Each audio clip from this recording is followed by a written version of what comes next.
Oh, he didn't have the side drive. He scanned the Sepang track and took 50,000 photos of Bangkok and developed 50,000 photos. just me alone. At that time, I was alone. I was the one taking the photos. At that time, the CEO for Sepang was Datuk Rasad. Datuk Razlan, yeah. Datuk Rasad was the one who Insisted. give me the opportunity to scan the track and have it into race room. So I scanned the track and basically take 50,000 photos. At that time, I have my art team, the guy who draw the 3D art and things like in Malaysia. So my team developed the Sepang track and put it on time just for the prototype. Oh, fantastic. It took 7 months. 7 months. And what was Bottas' time? Bottas' time was 1:32. I know. Yeah, what made it 31 or 32, if I remember it correctly. As I was saying the story, my artists or everyone in race room was, when we have the Sepang track, everyone was beating the time, right? Oh, yeah. The best left start that they can do is 1:33, right? On 1:34. Push shots already. Then Bottas came in, and actually Bottas was like just a normal customer like that. At that time, one of my staff Sure, was not planned. wasn't a motorsports fan. So he's like, oh, you have to go down to console, you have to buy the ticket back. You're going to fuck me, right? I got to stand it anymore. But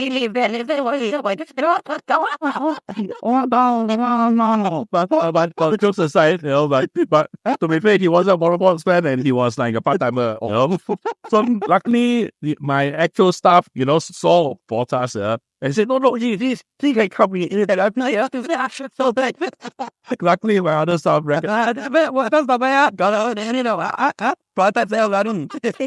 the child Bottas for a race. The guy. That would be a great story. And then Bottas registered himself, and he did the first lap 1:32. Oh. Sounds right.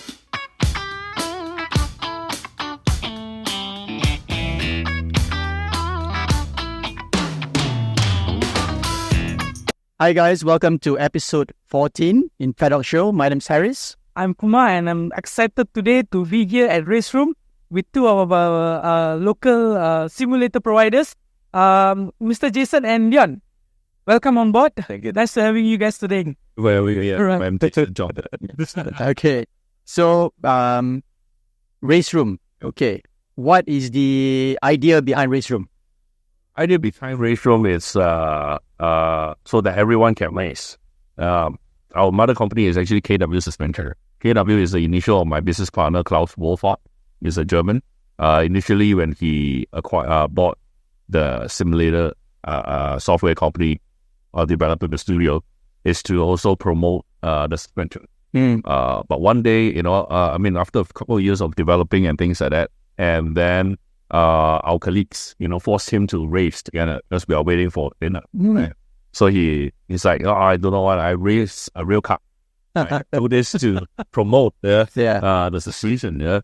But he's waiting. So he got on the simulator and then he started to race with my colleagues. And then suddenly he felt the same adrenaline rush, the same feeling as while he was racing for real. And then he thought it's just a game, so he breaks a little bit later and then not so serious about it. And then my colleagues just overtake him. Wow. He's a race driver. He can't really take that. And then he started applying his racing skills. And then that's how he realized that how real is race room. Okay. And from there, we developed even more. Today, this is where we are.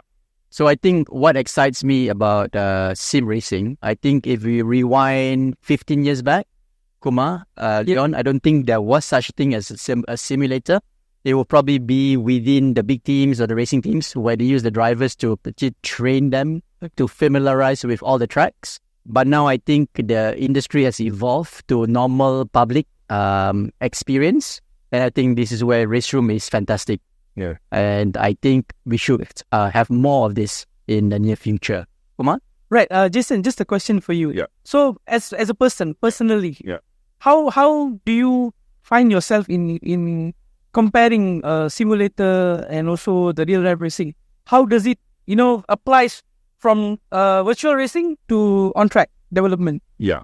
I think in those days, in the past, there's no such technology, and race driver, especially if you are a race driver, your parents has to be very rich, right? If the parents are not rich, you find your race driver. This is as real as it gets, right? So even in go-kart, you need to invest like, $100,000 just for a go-kart career, right? Yeah. So, in the past, there's no such technology, and the technology in the past, like, arcade, small arcade, and you learn, maybe, bad habits instead of learning good habits, right? Right. But as, the years goes by and technology got a bit better and better, PC technology and the steering wheel and things like that got better and better.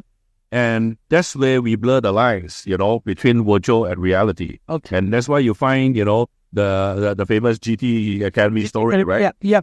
They did it for a few years, and then last year we did also the SIP to DTM, where Tim Hannon become a DTM GT3 race driver. That's the highest that you can get, right? Yep. If I can recall, Jan Mellenbro, right, was the one that got promoted to GTR Academy. GT, yeah. The British guy, right? Correct. He was racing sim, and then he didn't have any money. Correct. And he became a professional race car driver now. Yeah. So I used to go there just to play the arcade. I started with Petronas and Battle Gear, one man. I've done spend a lot, buddy. Okay. Let's do a bit of rewind. Before you started Race Room, what were you doing?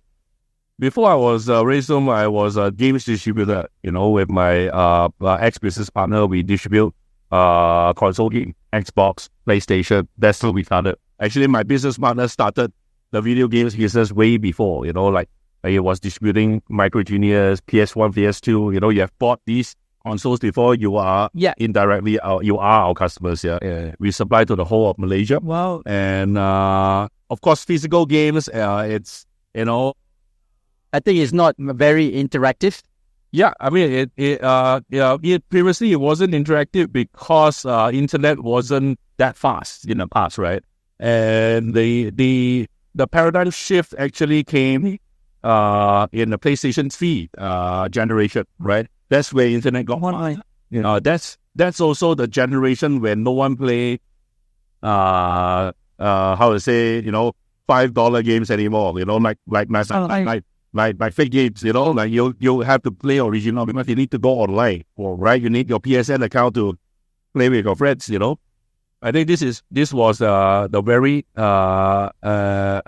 special change, and it's an interesting change because no one play, counterfeit games at all. Yeah. No one play pirate games anymore. Yeah. Right? Everyone play original because you want to interact with your friends. You don't want to play alone anymore, right? Yeah. So that was the generation that I came into the business with my ex-business partner, and we started having, distributorship like THQ, EA Games, Rockstar Games. We were the main distributor. But also at the same time, physical games was really good back then. But because internet got bit Better. faster, everyone wants to have it instantly, right? So even for myself, as a games distributor, I rather just pay full price and buy from PSN. Yeah. It's cheaper, right? Yeah. And it's not cheaper. Is it cheaper? Actually, it's same price. But to me, it's cheaper to get it from my warehouse. Right? Stop price. And the email myself. Saya pun nak. Myself, if I am buying, full price online because I just do not want the hassle of bringing things around. And that's when it dawned on me where if I'm doing that, then what about the game? Yes. I have an advantage to get it at cost price, and I'm buying full price online. And that's where I started going into importing simulators with my company, where I imported Alberto. We are the sole distributor for Apiga from Hong Kong. And then Playseat, with Dr. Fernando of Playseat. Gave us the sole distributorship that time, So, and then we distribute Trustmaster, Fanatec, Logitech, all of it. Basically, we started since like 2009. Yeah. So how much influence that console made into, comparing both of them, console and also, this is PC, right? Yeah. Computer that you're talking about. Correct. How much is the similarity or the differences? There are some differences for sure. But of course, back in the day, although PC, you'll get more feedback. You get more response, like the direct drive and things like that. PC gives you a bit more feedback. The realism is a bit more. Console is also good, but there's a limitation on hardware. You need to optimize and things like that. Understood. But to be fair, at that time, console dominate the games market, 70% of the gamers around the world. So obviously, console would give more, of a mass reach than PC. But nowadays, when it comes to simulation, a lot of people goes to PC. For sure, you get more Detail. you have all other software. Closer simulator. Correct. And Race Room, we want it to be free software, like a free-to-play software. We give you like 5 tracks, 20 cars for free.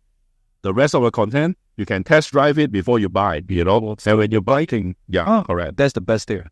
Correct. You don't need to spend like $200-300 to buy the game. You download the game for free. You just play the game. And when you want that content, if you need that car, you just buy that car. It's like 3 to 5 euros per car. That's like 15 ringgit, Wow, that's not bad. Yeah, so that's the business model. That's why we want everyone to be able to race, to track. Even without a simulator, you can try with your keyboard, your mouse, your controller, controller. That's where we want to achieve everyone is able to race. Yes. Okay, let's talk about the development of sim racing, yeah? Okay, you said you started off with all the old consoles, which I would say PlayStation 1, 2, right? Back then to where you are now in Race Through, how has the progression been in terms of the realism of the force feedback, the controls, and also the quality of the graphics? Indeed, for sure.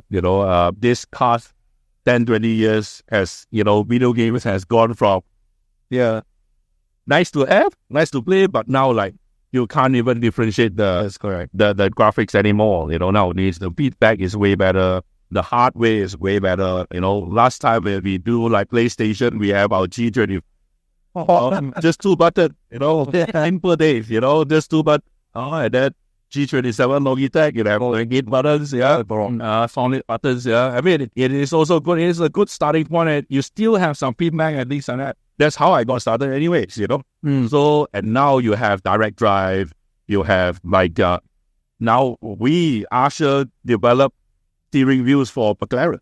Wow. Right? Impressive, guys. Yeah. Developing steering wheel for McLaren. So it's from a toy, from now really serious. And nowadays you see, real racecraft professional drivers training with simulator. Yeah. So that's indeed, from that. But it's gone, it's always fun and all that, and now it becomes really, really real, It's like, for Race Room, the tagline has been more than a game. Since the first day, when we have Race Room, our tagline is more than a game, and it is more than a game. If you ask me, I wouldn't have imagined that we would have this kind of, games for us to play back then. I mean, it's totally unimaginable. Correct. We go to the arcade shop. Coming from PS cool, we skip cool. I was in it. It's cool. CD. Save the pocket money. Yeah, right. Buy the CD. Correct. Yeah. So it's evolved immaculately. Yeah. And then, of course, for having Race Room, giving the chance for a lot of people that, like myself, I don't have this kind of equipment at home, so I can just come anytime. Correct. Play with it. Correct. Compete as well. Correct. And go for the higher, the chances. Correct. To go to the real track, right? Correct. That's what we try to do with, like recently we do the driver search with AES and AMS Racing, where we are doing a driver search, for people like us, I can't afford to be a race driver because, buying a car, going to real racing is very expensive. But this is the best entry level, and we have invested in all the equipment, and we are open every day, trying to build the community up a little bit more. When your passion becomes business, Yeah. Right. For me, because become business law is the Correct. Yeah, correct. Moving on to Leon, how are you going into this? Actually, I started from Formula One actually. You know, Right. I started from the Formula One 2018, the game. And I was just playing with a mouse and keyboard only. We don't have this kind of simulation at home, like this thing. This thing costs around like 20 to 30, 40 K. Yeah, just one thing of this. Just steering wheel. We ever buy You can buy maybe. yeah. You can buy a second maybe, or you can buy a low spec Asia with this. They good, yeah. Yeah. So I mean, back to your question, yes, I started from Formula One game. And then slowly, I was actually trying to buy Assetto Corsa, if you know Assetto Corsa. Yeah, just to play for fun. But I accidentally bought the wrong Assetto Corsa. I bought the Assetto Corsa Competizione. Right. And then I started to love GT3 cars. Oh yeah, You put it there? yeah. It's a very good thing. The simulation is quite real and stuff. And then slowly I shift to race room. It's basically almost the same thing. Yeah. It's just that you have to buy more content, of course. But the content that you buy, the graphics is so like immersed. It is real thing. So yeah, it is. I mean, I started from just keyboard to mouse to direct drive. So how was the experience from, being from keyboard to the real, it has hydraulic, I can see that Yeah. it has hydraulic and some motion. Yeah. Right? correct. So how does it affect while you ride? Well, you can feel the road. Actually, you can feel the tracks. You can feel all the holes on the track, basically. The curbs, everything. The car jumps, you can feel that your seat's jumping around. Well, that's the best thing about motion simulator in race home. Yeah. And so for the direct drive itself, it's actually like driving a real car, but it's way more better. You can say like the force feedback is there, which is, if you guys want to know, the force feedback is actually the thing that gives you the feel of driving a real car. So basically, when you're using a force feedback, like this steering wheel here, you can feel when you're braking the car, you have those kind of like locks, brake locks they call it. Oh, You can feel the car actually. You can feel how the tire move. You can feel the track. You can feel how the tire degrades every time you turn around the lap, like few seconds already. And just feel everything. just a fun question. Are these steering wheels applicable for real car? Yes. Can be used? We make it for a real car. Can be used, yes. So the materials that's used is actually actual material. Alright. So materials and these buttons and things are actually nowadays, like, real car manufacturers are coming to us to build them a proper steering wheel with better material actually. Yeah. So all these are carbon fiber or? No, it's not carbon fiber, but it's the material for we can do it carbon fiber as well. So our factory is able to cater for all needs. All needs. So our brand Usher, the founder of Usher Wheel is Martin Usher himself. So we Klaus invested in his company, and now Usher belongs to the KW family as well. Right. Yeah. So basically, for race room, you have how many simulators? We have the static simulators, like the non-moving ones as well. Steering wheel, we have Usher, and then we have the pedals, and then we have the motion. The motion actuators are actually designed in-house and manufactured in-house. So it's supposed to be like 6 times more powerful than any actuators in the market. Mostly because I am on the heavier side. Yeah. Gang. High five. So that, we have 6 times more power, so it doesn't have the delay, right? And we can easily get, just purchase any actuator in the market. But if we just purchase any actuator in the market, the after-sales service, and we do not understand about it. So in the end, we design our own, increase more power. So if your machine is always, utilizing only 20-30% of the power, things last longer. Although it's cost a little bit more, of cost in the beginning, but eventually it saves cost. Right. So if one has to buy it, one wants to buy it, Yeah. how much would it cost? Well, What you need? one unit, a turnkey solution of the motion simulator with the curved screen, PC, everything. You don't have to buy anything else. That's like 110,000 ringgit. That's 110 for one. correct. Wow. That's a very significant investment, guys. It used to be 150,000, where 2019, when I bring it in, cost is a little bit higher. There was some new import duties and things like that. But now we got it manufactured in China. So, we have the China ASEAN, duty. So things are a bit easier. So right now I can get it down to 110,000. How about the maintenance? If the owner wants to upgrade or any fault or something like Correct. So as I said just now, our machines are built, with additional power. So you're always using maybe 20-30%, at most. Yeah. So your machines actually last longer. Okay. We have our location in Macau. That is since 2018. We have 12 simulators, 12 of these. That was my first location actually in Macau. And until today, there is, touch wood, no need of maintenance. There was one, the pedals, one customer was pressing too hard and it was utilized since 2018. There was one screw that broken. We just need to replace that screw. Other than that, everything is still, running always really well. As new, eh? Yeah. So touch wood, and that was a good call of my business partner where we built it from. Okay. So how do you compare your simulators to the ones that they use the PlayStation software? Okay. It's a bit different because I think for PlayStation they because PlayStation also have you can't upgrade the hardware. So all the games you have to optimize for the hardware, and graphics is the key thing, number one, and with the graphic it takes off a lot of memory and things so that's very limited. It's equally, if the hardware is good, they try to optimize it as good as possible. But I would say it's different thing, right? It's a good starting point for most people because most people would have a PlayStation at home or console at home. It's easy, you plug and play, you just put a game. You don't need to worry about whether your graphic card is stable or I forgot to ask just now. This simulator, does it include with the computer itself or separate? Yes, everything Complete. complete. So Together with the screen. With the screen, the curved screen is a Lenovo curved screen. Is pretty expensive. And this screen is only available in China. Actually, this model. So the curved screen is only available in China. Yeah, we have a different model curved screen in Malaysia if you want to purchase in Malaysia, but since the simulator is made in China, so everything will be imported from China. So the screen alone, it's actually about 8,000 plus ringgit.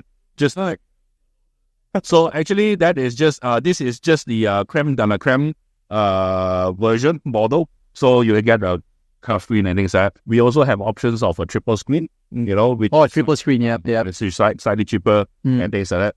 But for our location, we want to give like one of the best experience for our patrons. So we just invest in a Lenovo curved screen. Some might ask us why not use VR. Actually, if we invest in VR, it's really cheaper. Yeah. It's like only $1,000.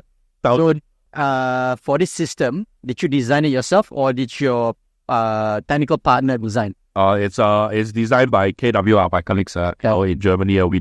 They designed it because we have a team that designed KW suspension as well. So it's the same team that designed the frame, because as usually when you see a motion simulator, you see aluminum profile. That's the easiest, and that's how Track Time started as well. Track Time is the company where we bought, and now we own that made these motors. But now we design it properly so that everything it's movable with the steering is easy to adjust, up, down, run, up. Then the 5.1 speaker is mounted properly so that you can hear your sound right on your ear. In the market, very, very few people actually mount the speakers behind. I think we are one of the only ones. And the actuators, it's basically, design everything. And when we go to events, just pallet jack, go in, jack it up, pull into the lorry, go to event, put it down, plug. There's only two cables, power cable and a network cable. That's it. Very clean. Usually in motion simulator, it's very messy. And we do everything very nicely. Is German designer, so I think Germans are very, very. I think your design is very compact, very simple, and very easy to maintain. Correct. So that's what we want to achieve. Because at the end of the day, I think of all the simulation software games, there are many of them, right? We have Assetto Corsa, we have iRacing, we have Automobilista, R Factor, and things like that. But out of all the simulator software company, I think we are the only one that also focus on hardware. and also roll out location. I think we are the only one that roll out location, that we pay serious attention to location operation. That's why you see when our customer comes in, they do not need to know anything about simulator. They just want to have interest. They walk in, they pay the price, we set up everything for them. Just key in their name, email, and the competition they want to join, and their name will appear on the screen. They just focus on driving and what buttons press what. Right. Oh, the racer already. You are the racer. Yeah. You don't need to create a special room, like in the past, there are cyber cafes that provides, simulator racing. Then you go in, you book for an hour, you create a room with your friends, the lab party, then wait for everyone to join. Then you need to know all this, right? Yeah.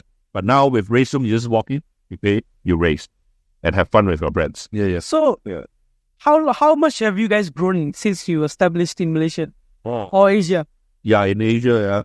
So I've met Race Room the first time in Gamescom Germany. That time I was the console and games distributor, as I told you just now. Yeah. So every year I go to E3 in America and also Gamescom in Germany to talk to like all the publishers like EA, Rockstar Games, THQ, what have you. I was the sole distributor for Malaysia for all these games in the past.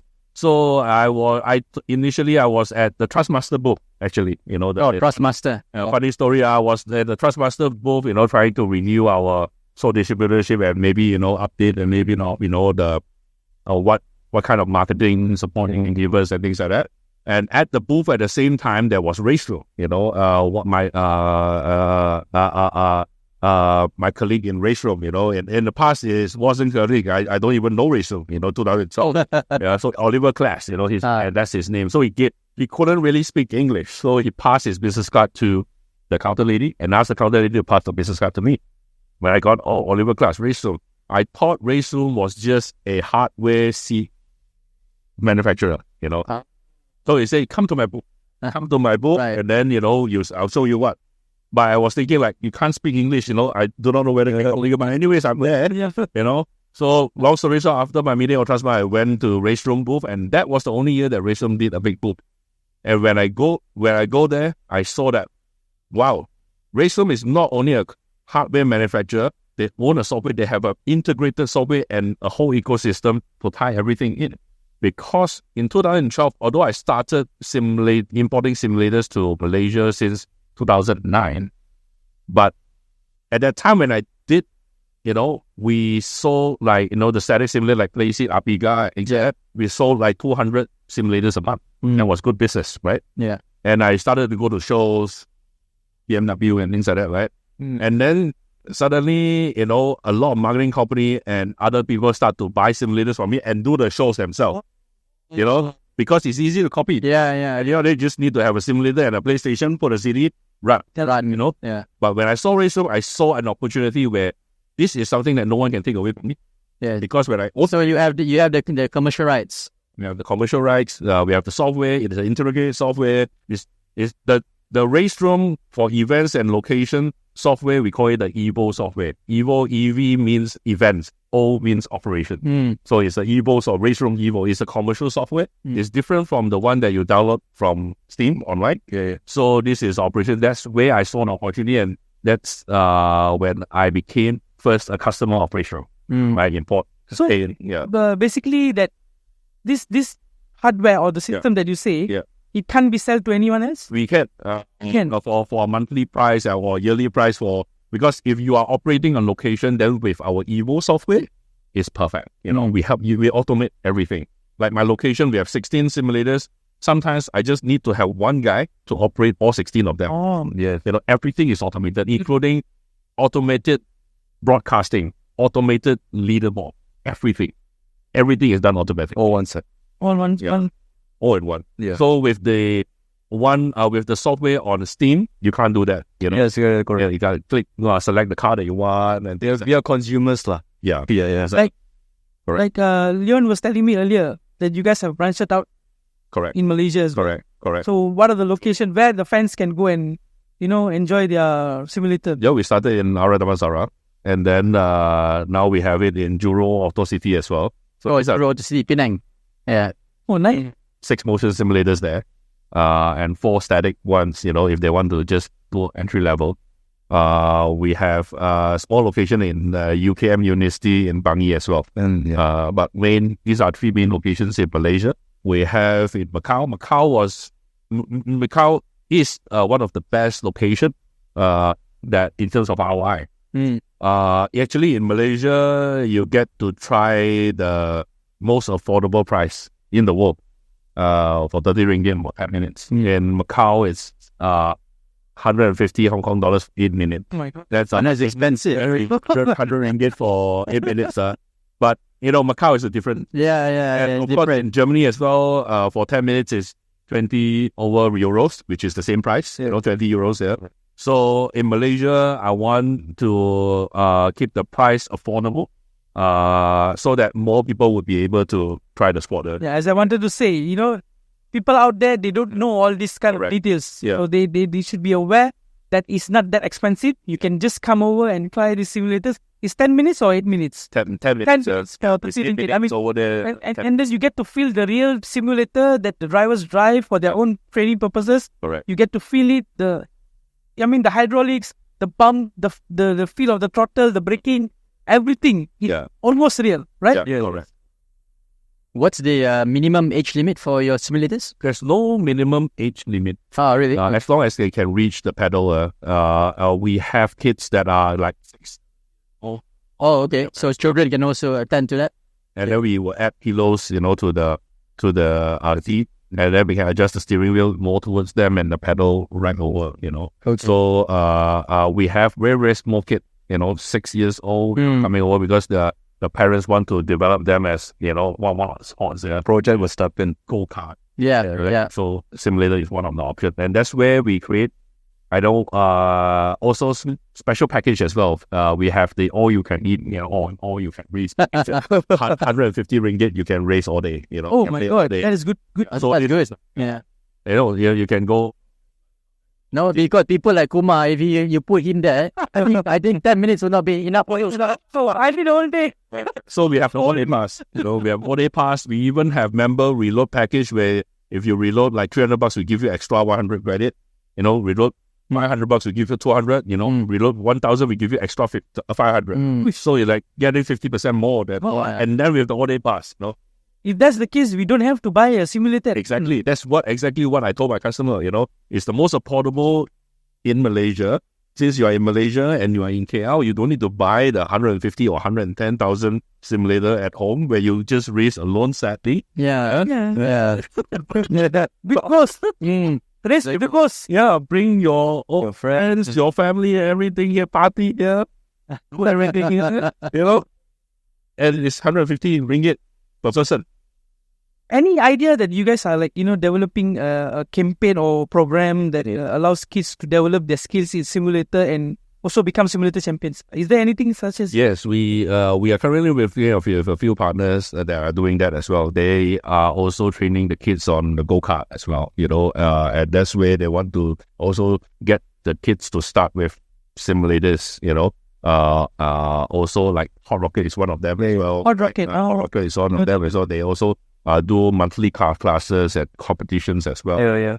So these are very, very good community. Of course, a lot of things Raceroom cannot do everything. So we need partners like Rocket, or Race Plus, AES, Emirates Racing. They are the ones who is doing the program, and we are doing profit sharing and things like that, to grow the community and train new kids, because go-kart and us, we are totally not competitors as well. We actually go hand in hand. It's like, putting the kids on the simulator first, whatever damages or basic they want to make, they make it in the simulator, and when they are good, and with the simulator, the coach can be beside them and telling them, this is where you can lift off and things like that. Go-kart, Cannot be at the side. You cannot go.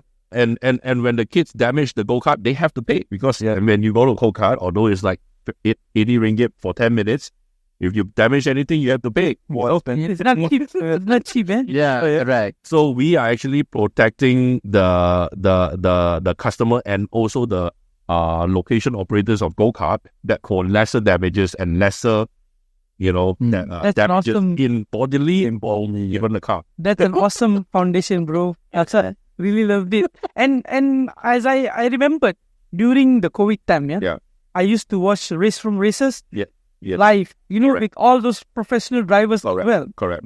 I started to actually get interest into race from and then Yeah. onwards. How was the feedback back then? I mean, Yeah. COVID time. I know that simulator evolved more Correct. during COVID. Correct. That's like you say, Kumar, COVID is the time where even the real race drivers can't go to the track. Worldwide, not in Malaysia. So that's where drivers need to keep their senses sharp and things like that. And that's where they invest in simulators and also participating in more, simulation, events and things like that. So during the pandemic, I worked together with Alex Young, Excel Motorsports. We do the ERGP, we did EVE1, and internationally, I did it with Link & Co, a car brand of Geely. Yeah, under Geely, they were racing in the WTCR, and KW is one of the sponsors of WTCR series. Yeah. So actually, it came quite in time, although no one wanted COVID, I didn't want COVID. But Nobody wanted this. just to put it out there.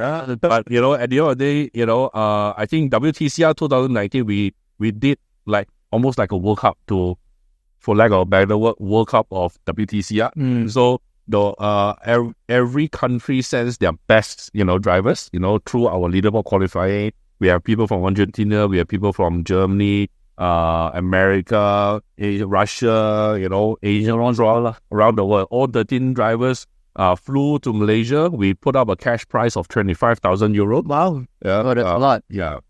So, and at 2019, WTCR final round was in Sepang as well. Wow.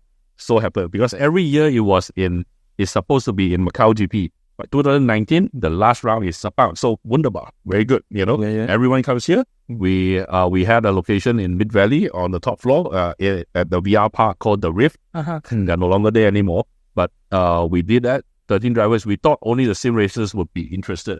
But then the real WTCR drivers also interested. Although they also came in the bus to the location and we paired a real race driver and a virtual race driver.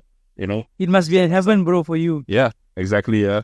So if for the race driver themselves as well, because they get to, partner with race driver. That is where you evolve your brand, knowing that, professional drivers into it. Correct. Correct. It's not easy to, just buy a simulator and give it to the public to run. Correct. So to manage all these logistics-wise and also maintaining the simulator is not easy. Correct. And that's where Link & Co.'s tire management came to the race as well. And that's where they saw, I want to bring this to China, right? So, and in 2020, COVID hit. The Link & Co team couldn't race in the real WTCR. And Link & Co and China actually clear up their COVID lockdown pretty fast. And China, for the fastest time, they were, normal. And everyone else, we are still locked down. One after month. I remember that. Yeah, but China was open up, and that's where Link & Co did a 5-city roadshow, to search for the best 3 drivers to participate in the WTCR online simulator virtual final, and we did the 5 shows, and also Link & Co have like 94 locations, like the 4S locations, like the servicing car service location. All 94 of them are using Raceroom, software to also, getting, drivers to participate, So during the pandemic, that was one of the biggest breakthrough. And that actually helped me to pull through the pandemic as well. Right. With China and also with Malaysia, Germany, America, we are all doing, online races. We also did it for MAM as well. That's good. Association Motorsports. I saw that their post Raceroom there. All right, guys, that is the Race Room's introduction in segment 1. So we'll be right back and we'll deep dive into more about Jason's business and the future on set on things. Yeah, we'll be right back. Thank you.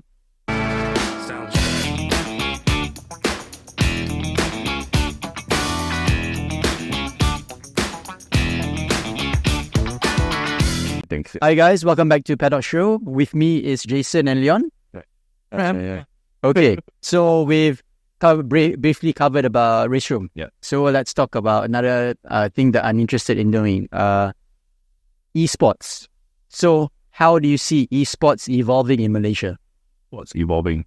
Yeah, I think esports, I mean, for the past few years or past, I think last 5 to 8 years here has been the biggest thing, right? We have also the mainstream esports like League of Legends, have you PUBG now, Valorant, including games and all that as well. Of course, motorsports wise, when I started, it wasn't called esport. The word esport doesn't even exist. Yeah. That's why we call it EVO, right? Yeah. But it's operational. So it's actually something really new. Yeah, very new. Only the past few years, right? And you'll see like crazy prize money, like, dollars. Especially Dotas, yeah. Yeah. Especially Dota. Yeah. And they are getting paid. These teams are not only the prize money, but they're actually getting paid, tens of thousands of dollars, US dollars, each of them, to just play games. Yeah.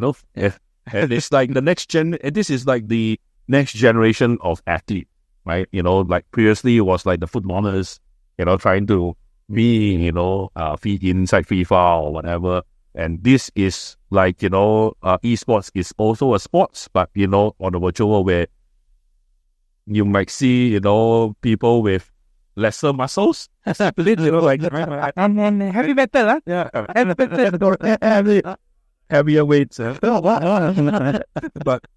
at the end of the day, this is how the sport is, and of course, esports in terms of racing, I think it's the more neutral, or we have a slight advantage because motorsports already have a crowd, from before the virtual sim racing even come into play. Motorsports has been, the biggest following, the biggest Formula One or TMs,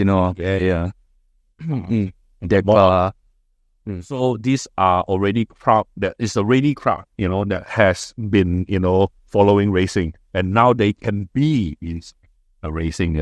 So I think that's the advantage for esports racing. Right. So I think it would keep on developing, especially China is very supportive to racing esports, because recently they have a bit of a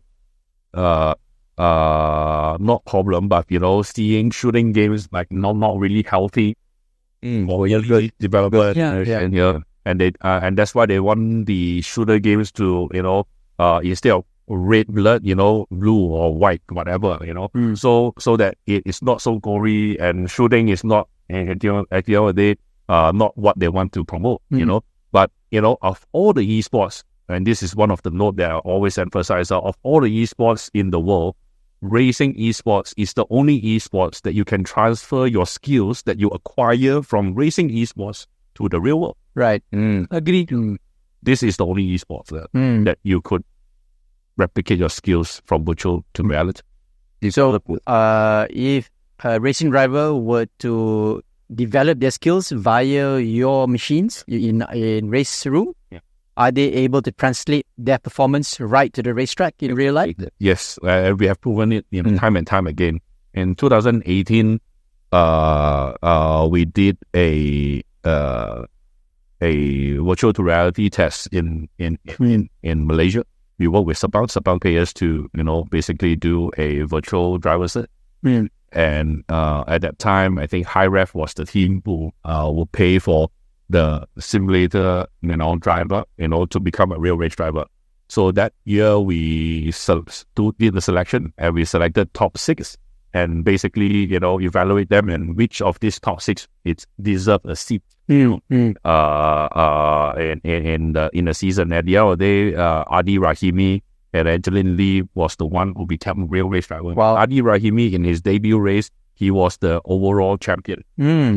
So from virtual to reality. At the same year, 2018, we did a show for DTM Mercedes. It was just a show, and the top 4 fastest driver winners would get a AMG driving experience. Oh, wow. Right? So you get to feel what a real race driver feels. So they actually drive the car. Yeah, they drive a car. But it's like a AMG driving experience just for you to experience. It's nothing like the GT Academy. GT Academy, like, they Go for the race career and just to, basically experience it, So Tim Heinemann was one of the winners, right? So when he won and the four guys went into the AMG Driving Academy and things like that, and then, he was put in the real car and all that. At that time, Tim Heinemann's real car lap time was very fast, right? And one of the race, the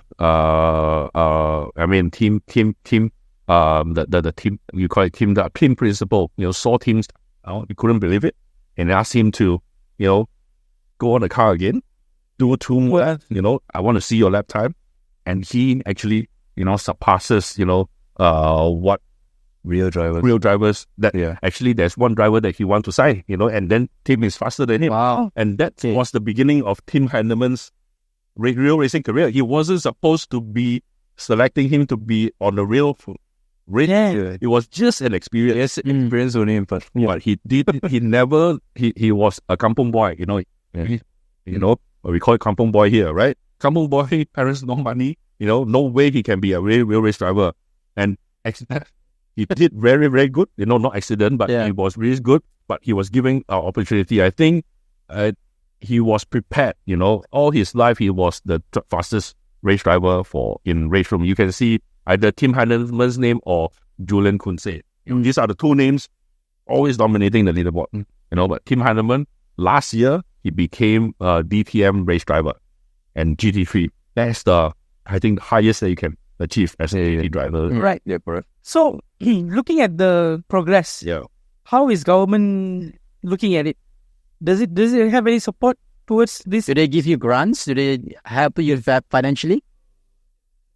Since last year, there was some, small grants that we can apply for, and that's why I just experienced it like since last year. There was some small grants, this year we're gonna try again, a bit of small grants that, would help to grow the community.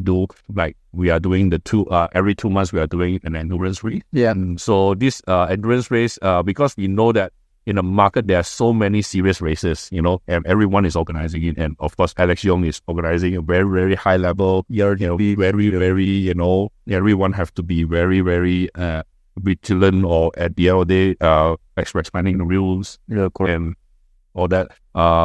And since all the professionals are doing that, I want to do something easier and also appeal to the mass majority, where at the end of the day, people won't be intimidated to join a competition. When you mention competition, people start to like, Nervous. The pro is there.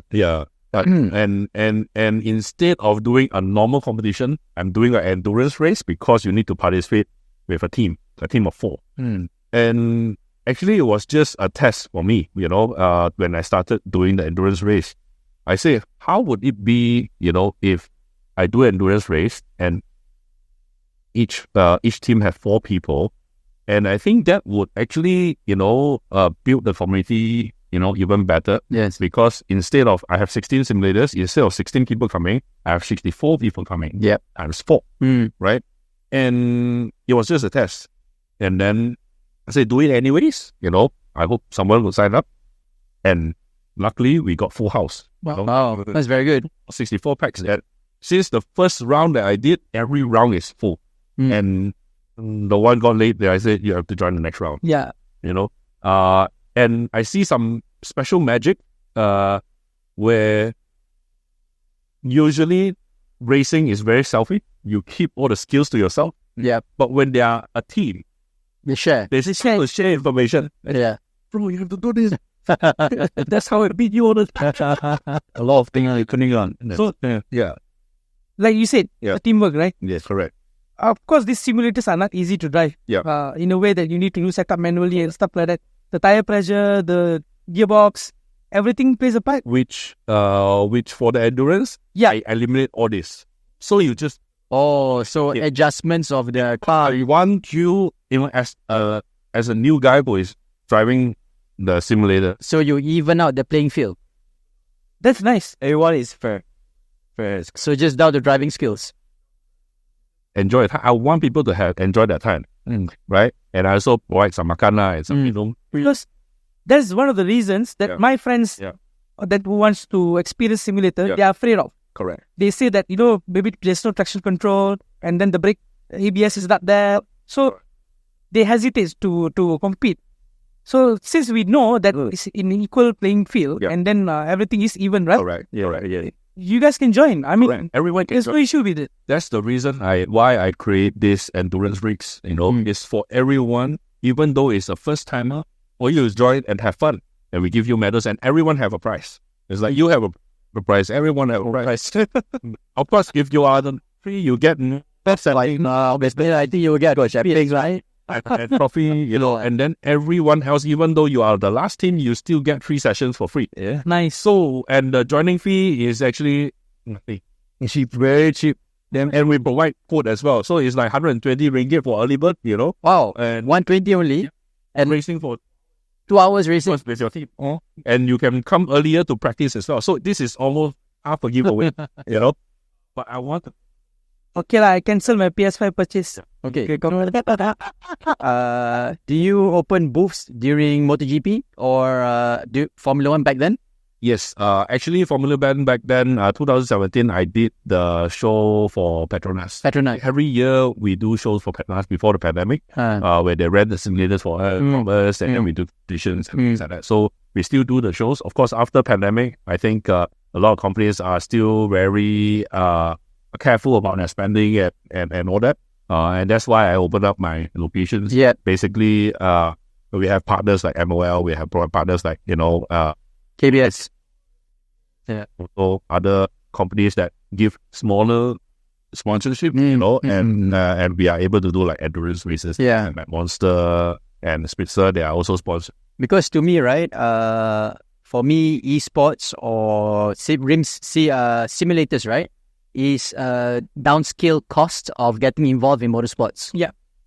Because you can do away with the damage, you can do away with the upfront capital. Yeah. So you just go to race room or any simulator centers and actually test out your skills to see whether you are suitable for this industry. To conquer your statement, from the pandemic time itself, we can now see that Formula 1 teams are having their own separate simulator gamers to compete in World Series. Also MotoGP. I mean, how did it evolve and become so serious? I mean, it's amazing the way you guys progress. Yeah. I mean, and the contribution. The technology is there right now, Is AI involved in simulators now? Yes, actually I think Racing is one of the first games that uses AI. We use AI on our drive, because usually when you race when you play video game, usually you don't always have your friends to race together, right? So Racing is the first one who do adaptive AI racing, where the PCs that you are racing with, they learn how you drive, they improve and beat you, and then they do not ram you over. Like a lot of racing games, you'll see that some cars just want to do the best racing and they just ram you over. But Racing is the first one, that actually we use AI to do that, so that the PCs won't ram you over, but they also learn how you drive. That's why we have an adaptive difficulty. Instead of just easy, medium, hard, but we have adaptive where you improve with the PC. But how do you regulate? I mean, assuming there's some drivers are aggressive maneuvers and stuff like that. Correct. How do you regulate that? The penalties, Yes, we do have AI to detect that. So for racing, it's easier because when they touch your car or ram you over, and they say we have flagging system. These are all automated as well. So we also on the online race, especially in the physical location, you can tap them and say no. But on can't go to their house and tap them, right? So we have the steward system. We exactly early on. We have a steward system where we also can set how many touches can you do? We can set it to 60 or 70 touches. once you exceed that amount of touches or ramping, or you hit the wall, immediately five points is deducted and things like that.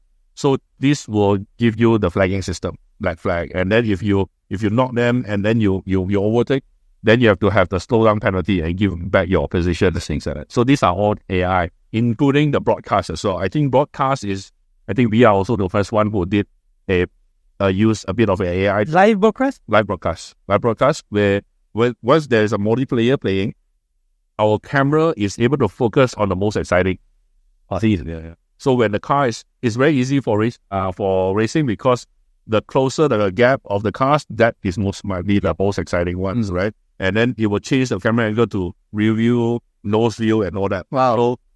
So broadcasting is totally automated. In all the other games or all the other esports, the production team for broadcast is hundreds of people. Yes, correct. We are automated. I'm sure this technology is adapted in Formula One, because it's AI. I mean, AI is the, you go for live racing. We don't have many eyes Correct. to look into what is going on Correct. everywhere. Correct. So, assuming like Formula One should adapt this actually. Yeah. So, like changing stewards every time is not gonna help. It should be Like, more you have consistent. Standard system. Yeah. You can monitor closely whether this drivers is repeatedly doing same mistakes, same errors. Yeah. Apply the penalty as it should be. Like, Yeah. I would come to Alonso's penalty in Australia. What do you think about that? You see, there was no contact. It was just a technical drive, Correct. and then you give him 20 seconds penalty.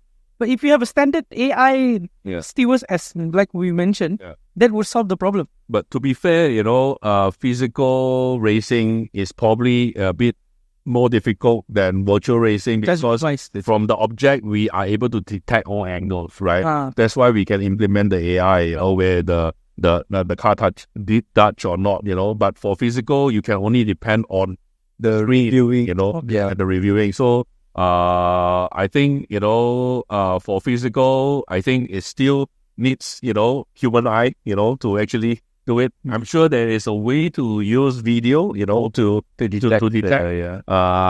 But this is really beyond me. For virtual cars, is Talking about Formula One. Okay, Formula One have got their own simulators, right? That drivers train on. Yeah. How different is it to what you have here? Yeah, I think that is a bespoke. Bespoke.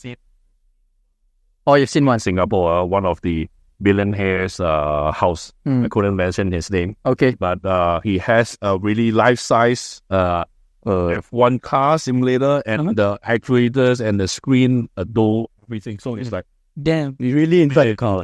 you are really, of course, that and comparing to mine, it's Very different.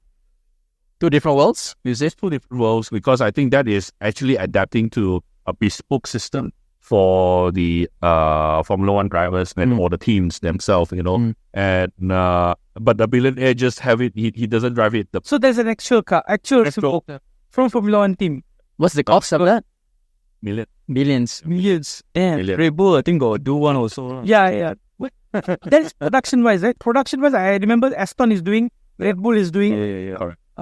Mercedes is doing as well. Correct. But their own actual simulator, Correct. are they providing? No, it's not. I don't think commercially available. Yeah, I don't think, because I'm sure they implement some of the packages and the developments that they do in the cars. I'm sure they implement in the software that they use. Correct. And they can't, Yeah. a lot of secrets. Yeah, it's house secrets that they cannot reveal. So I think, the next best thing will be ratio. That's why we came here. That's good advertisement. That's the exact reason we came here today. And then, talking about the competitions that they have done so far. Yeah. How many competition or events that they've managed in Malaysia and also outside? Oh, many. Many. Right. Lost count. Yesterday. Yeah. I think because I started way earlier, since 2009. And I think I can probably say the very first one to you, very first one that I did in a big scale was in Paradigm Mall.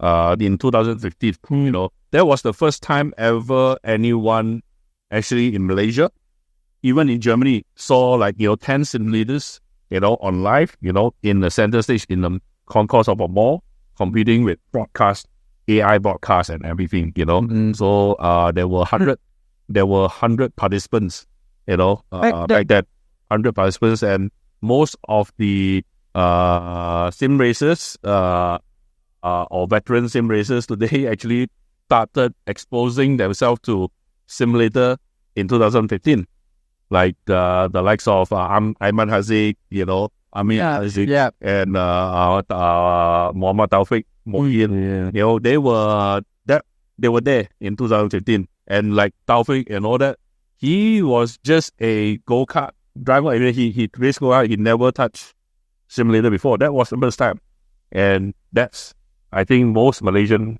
started exposing themselves to simulator. Really?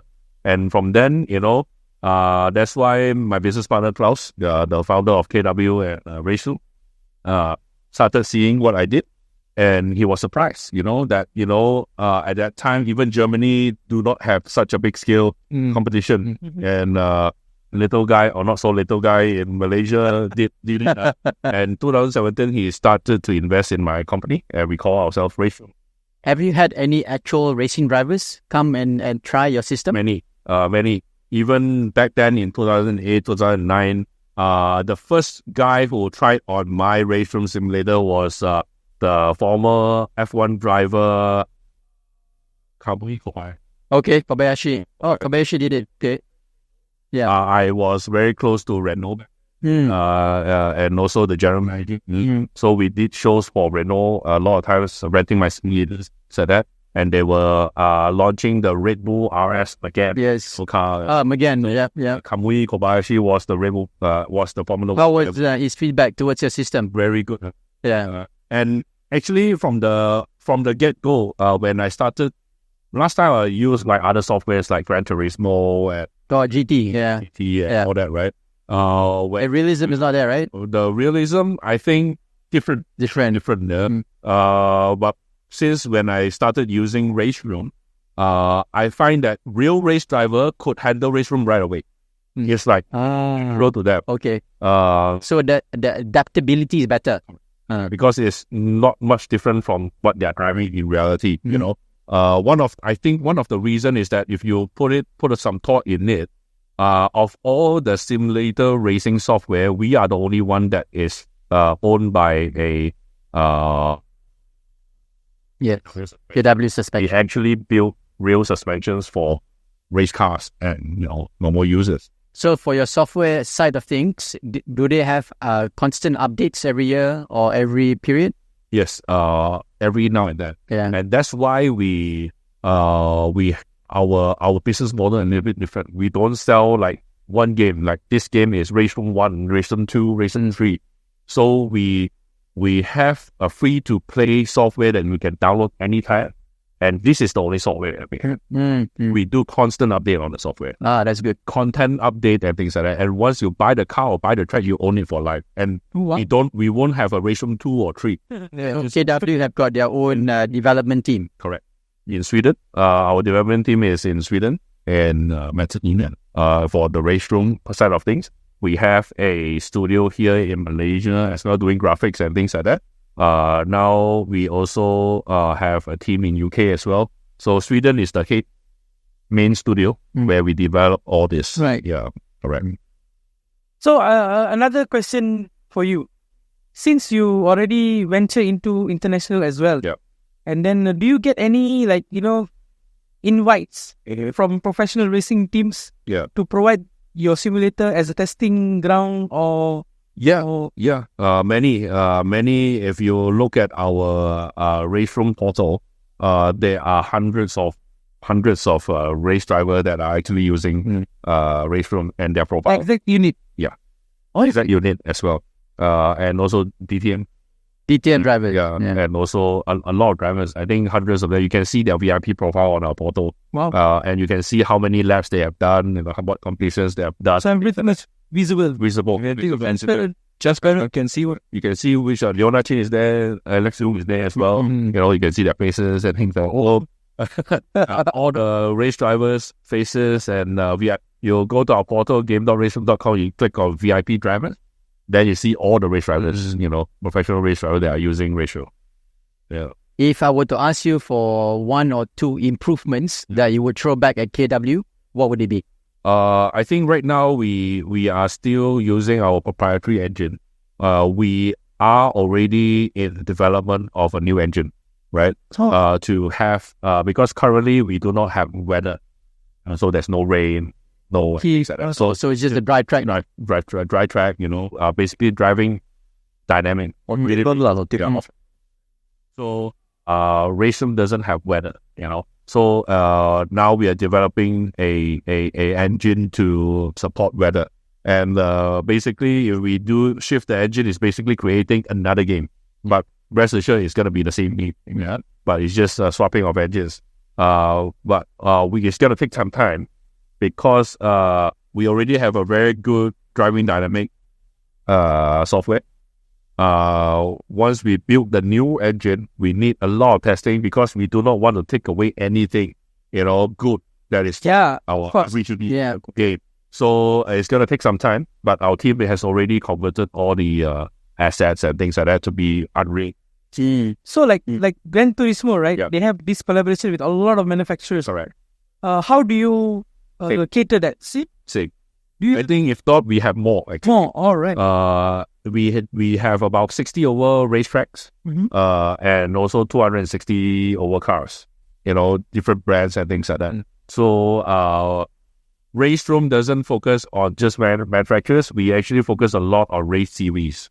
So if you look at, because I think a lot of simulators, they also focus on normal driving car or normal sports car. Yeah. But we only focus on race cars, where we are attached to the series. So that's why we get the license for RDRC GT Masters. We are the only one that has a DTM series. So we can produce their asset. And then WTCR, all the other series. So we focus a lot on the series, and so it's a race car instead of normal sports. Yeah. So what is the next venture? Next venture, rolling out to more Asian countries. Because Asia Pacific is, I think Thailand is actually a good market. Indonesia. Which is why recently I've been back and forth in Thailand and also Indonesia as well. Right. And I think Buriram is actually quite the first track, the first time they have their track into a simulator was done by. You can actually take their Thai Super Series here onto a race room. That's why I think in Singapore we are working with Shenang. the Super Series as well.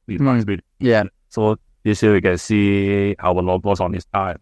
So he is also bringing us to meet some local talent.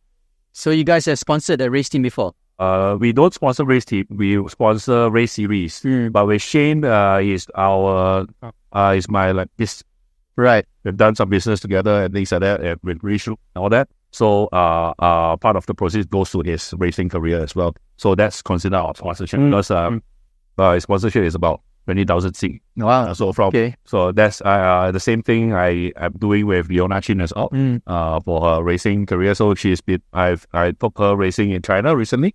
I think you might have seen. Yeah. So we've been double podium champion all the time and winning the guys here. He's faster than the guys here. I want to come to that. That topic. So it's the same thing. Yeah. So I do not sponsor her, but we do business. Yeah. And a part of the process goes to his per. How is the diversity simulator scene among male and females? Actually, it's actually a male dominant race. Still a male dominant. Majority is still male. Like it or not, racing is a male dominant sport, right? And that's why I think for a female to be in the racing scene, it's something that a lot of people like. I've never seen a girl racing, things like that, and a lot of men would comment, girls can drive, things like that, I mean, for the show, But then again, it is real comment, So when I bring like Leona to China to race and things like that, and of course Leona had been racing, she's Yep. She's damn good, man. very, very good, and a lot of times when the top racers there or here, see her, they might say, okay, you can just go slow. If you see my car, you let me pass, and things like that, But then again, when she starts racing, she's a different person. Very aggressive. Very good. All the time and 1-2, most of the time is double one, man. So that's why I it's also newsworthy, as a female driver to drive in a male-dominant sport and win against all the guys.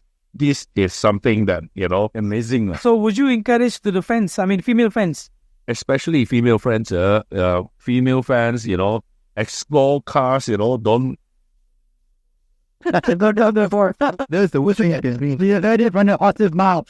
There's nothing to be afraid of. Simulator is the way for you to step a stone, towards the real racing. There's no harm. You can always come and try. Race room is the best platform. And you can make all your mistakes here. Try out your talent. If you do not know whether you are talented or not, try out on the simulator. Then you. Yeah.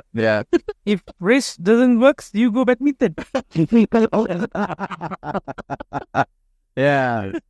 So with that, I think we'll conclude segment 2. We'll come back to segment 3 and we'll see what are some of the future plans for Race Room, and also what are some of the common interests and hobbies of Jason and Leon. Okay, we'll come back. Right.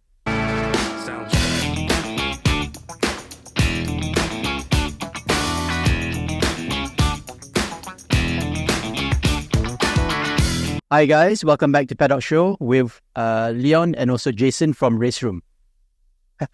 You're back here again. So now, like we talk about your ventures, right? Yeah. That you have done so far. Yeah. What is your future commitment Future- towards simulator Yeah. arena in Malaysia itself? Of course, the future goal is to build more race drivers, real race drivers of the virtual world. We want to convert as many as possible. As like I told you, like this is only esports that is able to do that. The rolling out all around Asia Pacific. Of course, we have quite a few. We started, Macau and now Malaysia. In all over China, we have locations as well. We have even locations in Xinjiang. We have locations in Shanghai, Hangzhou, and all that as well.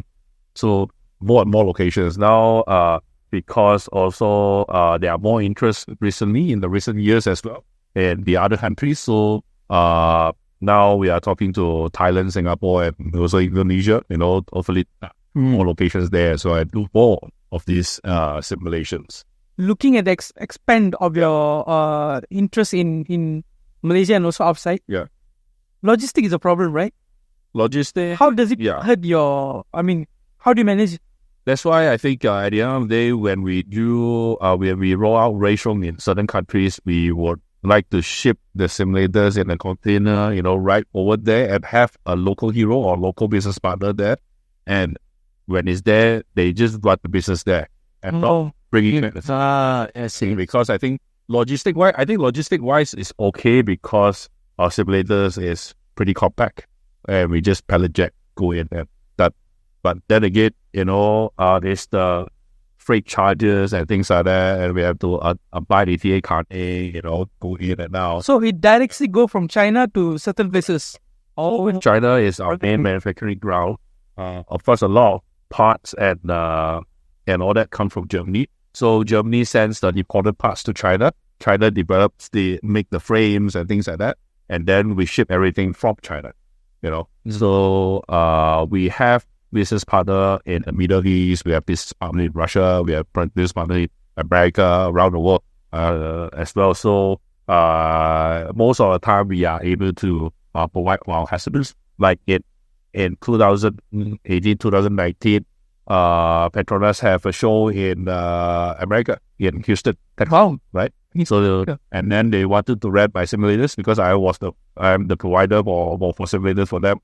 And instead of sending my simulator from Malaysia to Houston, we have a office in Fresno, California. So my business partner there sends a simulator there, ready to Petronas. So that's very good. Okay, as a race room, what are some of the challenges that you're facing domestically and internationally? Okay. Domestically, I think in Malaysia, it's still fairly new. I think it's still fairly new, but it's not a total stranger since I've been doing this since the 2008, 2009. Of course, the currency-wise, we are a bit weak. Yeah, Most countries, yeah. 4.8, I think. It's ridiculous. But, we just have to work with what we have. That's why I want to keep the price as affordable as possible, and also be able to cover, OPEX and things like that. That's why here it's the most affordable that you can get if around the world. Like in Europe, you pay like 20 euros for 10 minutes. How you pay 150 Hong Kong dollars for 8 minutes, which is equivalent to 100 ringgit for 8 minutes. Here, 30 ringgit. Yeah. Some more we have all-day passes and things like that. Yeah. So that was the challenge. But I think even with these prices, I'm still able to cover OPEX and make. Would you say your industry in Malaysia right now is mushrooming, or you're still the pioneers? I was the pioneer for simulators in Malaysia. Since 2008, 2009, where no one brought in simulators, and then slowly people have to trust that you see a lot of simulator makers as well. Yeah. Around on the internet and things like that. And now you have more selection of steering wheels like Forza Racing, Sim Magic, Yes. the likes of it, the ZS and things like that. So all these are mushrooming work. And the first batch of sim racers have advanced to a different level. The likes of Taufik Moyen, Aiman Haziq, Aiman Haziq has become a real race driver now. Well-known driver. Right, very well known, right? Also under Haps Racing as well, So you have guys, when the guy is working for me, Afif Sohaimi, his glamour name is Taichi Arabi. He works for me, but he also raced online on all various different software as well. So this sport has, grown, since the day I started, and I would encourage people to explore all the other software as well. Race Group is just one of the software. We do certain things very, very well. And there are so many competitions, and this is just some ways for you to explore. Have you approached MAM to actually get some accreditation to actually develop an esport platform for races to transition to actual physical racing? Yeah, with MM has been giving some support, and that's why this year we work with Exo Motorsport and Activision company at Race Row. We did a MAM National Championship, where the esports rival will get a MAM esports license. That's actually interesting. Yeah, that's a good setup. Yeah. It hadn't started software. So I have to give credit to Alec Yop. So he's the one who started the idea, and Rachel provide the platform as well. Of course, he won multiple platforms or multiple software. Yeah. That's why Rachel and he is also using Photocoaster. So this is the first ever national MAM endorsed MAM National Championship. And the perks would be the winners or the participants would be able to also participate in, let's say, the motorsport from MIA and things like that. Oh, that's good. That's good. Yeah. So talking about, you say you were one of the pioneers, right? Yeah. With the recent development, so many people are doing it, similar type of businesses. How is the competition? I mean, how do you manage the competition? Yeah, I wouldn't say it's a competition because I say in 2012 when I saw Raceroom's integrated system with the Evo software and things like that, no other software companies are doing a specific software just for location management or competition and things like that. No one manages easier than what we does because we automate everything. When we go to shows, like last year, we went to Tokyo Auto Salon. Oh, yeah, and that's a good motor show. Yeah, that was a good motor show. And it opens 10 and to that, right? 12 hours. Our simulators never rest. Wow. Oh, never rest. Never rest. It's not for free. Not 20 ringgit for 5 minutes. There were no overheating issues? My staff, I thought I employed extra staff for it. my staff never even get a chance to drink or even to have. Actually, I was there. I eat the back. Too loud with you. So that we can and we with our own software we are able to get so many participants attraction, and when you key in your name and things like that, your name comes up after 5 minutes, the system automatically stops, shows you your lap time, and that next person. Talking about expos and exhibitions, right? Are you thinking of going to Bangkok Motor Show, Paris Motor Show, Geneva, or Clean? Yeah, we in the motor shows overseas, we do participate with our local partners there as well. So we have local partners of KW, local partners or race room local partners. They will always bring our simulators to these shows as well. And motor show, Yes. all these motor shows we participate as well. So in Malaysia, of course, I participate in most of the motor shows. For the next event that is coming, I heard that you guys are going there as well, right? So can you tell the fans where it is and when? Yeah, I think May we will be in Malaysia Auto Show. Okay. Sure that. And then June, early June will be the IAAF. IAM Auto Show will gonna be in KLCC. End of the year will be Tokyo Auto Salon again. Right. Wow. So November, so every auto show I think you will see us there. That's compact, man. I mean, you're fully packed. How do you transport all these things? Because I see a lot of freight boxes here. Correct. When you see freight boxes that you see in my showroom, these are the older simulators that we use. Inside of each of these boxes is one simulator. The Fanatec simulators that I used to use it in the Petronas shows and things like that. Now I just use the motion simulators. This I'm letting it go at cost price now. How much? The full rate with the PC screen, 32-inch screen and panel, Fanatec, everything, just a turnkey solution is only 7,122. What full cheap. Fanatec. So for the fans out there that you're looking for close to professional simulator, Correct. Please get in touch with Race Room. They have few sets available. Fanatec, guys. Fanatec. How different is Fanatec to your current one? Is actually quite close. Actually, Fanatec Club Sport at that time, when we have it, that is the best of the best at that time. Dump drive. So this is the direct drive, that is dump drive. You can't, it's not apple to apple, but the feedback for the Fanatec Club Sport is really good, and it's really powerful as well. So for home users, I would recommend this. It's good. I wouldn't recommend it for public use because actually that time I have like 36 of these Fanatec Club Sport in simulators. But you need to supervise the users because sadly to say, quite a few of the steering wheel it's broken and non-repairable anymore. Because there weren't any supervision when we had our simulators in our earlier locations. Because racing simulator and arcade is very different. In Daytona, you can turn your car even in 200 over an hour. Without a problem, you can just follow the technique.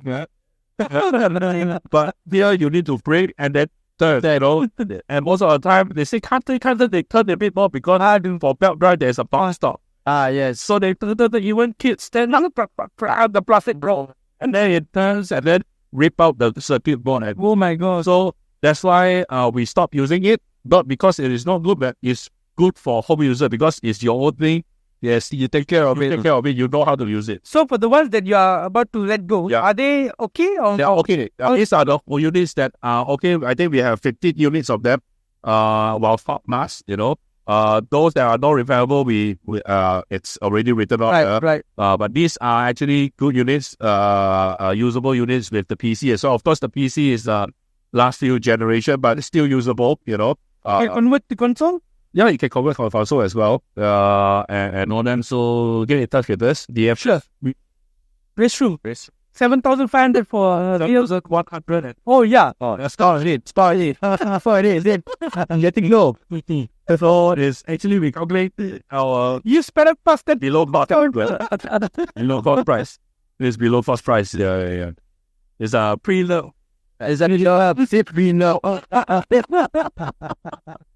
Okay, so talking about simulators all this while, right? Yeah. What excites you about motorsports?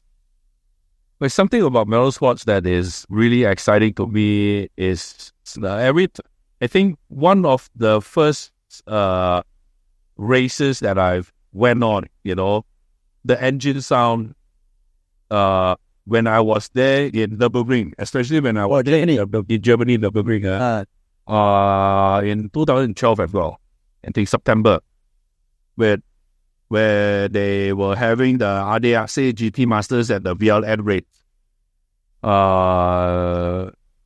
That gives when I saw the race cars Flying through the circuit, it just gave me Nürburgring is such a dangerous track. It was a full track. full track. It's the GB track, Yeah. GB track, and then when they have the 24 hour, it's the full track. There's a lot like that. So it gives me goosebumps, And when in the early days when I got a ticket for F1, I saw F1 and the F1 cars. That time the engine sound was Amazing. V8, rich heat. you need Yeah. no you need earplugs for it. Which race was your first race? Malaysia, Sepang. Sepang, yeah. Oh, you went to Definitely Sepang. Sepang. I went to Right. At the time I got a free ticket. I think majority of us get free tickets, right? Sponsor. To be honest, I got anything. It was amazing.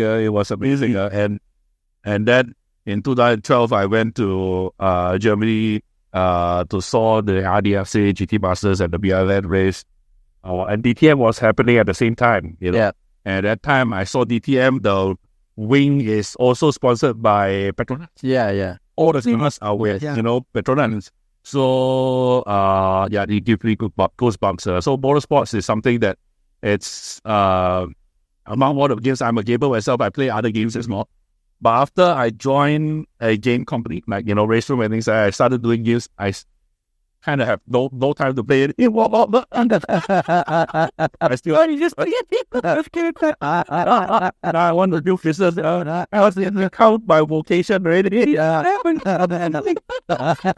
was like thinking, okay, where should I expand next? Who I should see to also grow the community is Right. it's different kind of fun. I used to be like immersed in the games and things like that. Now I'm immersed with the business. I'm a businessman. I'm immersed with the business model. I am excited to see more racial rooming out and see more participants, more people joining the sport. How do you intend to approach schools and vocational schools to get more people? This is something that is in my plans as well, and I have partners recently in talks with me. Actually, just the last couple of weeks, last couple of months, we were talking about approaching international school program, doing special programs. International schools, I think, because Garden International School, they have a program called F1 School where they design the actual F1 cars. So this is where you can actually penetrate race room. Correct. It is something that we are doing on the pipeline as well, and trying to get partners to be involved as well. Yeah. Because I am the brand owner, I'm the location owner, but I can't do everything on my own. Yeah. You need strategic partners and technical partners. So that we can, profit share, work out a business model together, Right. and grow the business so that everyone gets a piece of the profit. Yeah. Looking at the Formula One drivers coming to Formula One for a while, Yeah. Max Verstappen and few other drivers, they are very into simulator. They're very disciplined. Yeah, look at the dedication that he puts into simulator. Like most of the time, he just spend his time racing. So, how does it makes him different from other regular F1 drivers that gives him an edge as a simulator driver? I think me meeting so many drivers, and I did interview them, and I not to say interview, had a chat with them, right? So what they told me is that they can try and make certain mistake or try to take more risk on the simulator so that they don't have to take the risk in real life. Okay. So they can try whatever tricks that they want to, or not to say tricks, or skills, to develop the skills even further. So because simulator is like there's no risk involved. The worst thing, crash the car, press the reset button, you get it. System crack. Right? So this would help you sharpen up certain skills. But unfortunately, not all drivers is able to adapt to simulators. Some have focus. Even looking at this computer screen, they couldn't focus, The only thing that simulators cannot replicate is the inertia, right? You can't feel how fast you are going. In a real car, you are able to feel how fast you are going, motion. You can feel the G-force. We can replicate all the movement and the feedback and the motion, but the inertia and the G-force need something to move, physically, and that will cost like millions and things. Right? So, but even with that, minusing that, everything is one-to-one. That's why I think racing, it's a split-second, sport. F1 is the epitome of the speed, right? It maxes up to react in a very minor fraction of a second. Millisecond. Millisecond, yeah. That you have to react. That's why I guess at the end of the day, the more you practice, the more that you are in it, the better you get. Especially now there's a technology to it. Last time, there's no technology. The technology doesn't keep up with the real thing. That's why you might develop bad habits in the past, right? That's why a lot of people do not want to move into simulator in the past, but now technology is there. But even before sim racing, even before go-kart, I'm sure you have seen drivers in the past, they imagining themselves driving through the track with a close eye, when I've seen drivers going into the driver's seat, and then they just imagine driving. Wow. And I've seen race drivers that has been on the track, and then they say, I was 1 second slower than yesterday. But we are like, but yesterday, there's no race. No, in my mind, imagination, my time is faster 1 second. But today, I did 1 second slower. You get geniuses like this, where most of the people wouldn't have this kind of skills. All right. So before even simulation and things like that, there's imagination. Thinking ahead, thinking what corner it has to be ingrained to you, because as long as you're more consistent on the track, that you are gonna be able to win. It's being consistent. You see how good it is, for youngsters, people to join. It's something healthy, it freshens up your mind, it makes you more strong, how to be decision making, driving skills, your surroundings. You are looking at few blocks away instead of just looking at your front runner. It's so much of things that it gives for a normal person to become better. Correct. It's not that just you are spending so much of money. Yeah. You can always come to here and spend 30 ringgit, 10 minutes, sharpen your skill. Correct. Get more advanced and professional. Correct. In your own self. You don't have to compete with anyone. Correct. You just have to be good for yourself. It's also helping younger generation to avoid accident. Correct. Very skills. Yeah. Yes. Yeah, exactly. That's important. To handle a fast car, because a lot of people do not know how to handle a fast car. And that's why a lot of times when people buy sports car, most of the accident happens as soon as they leave the they do not know.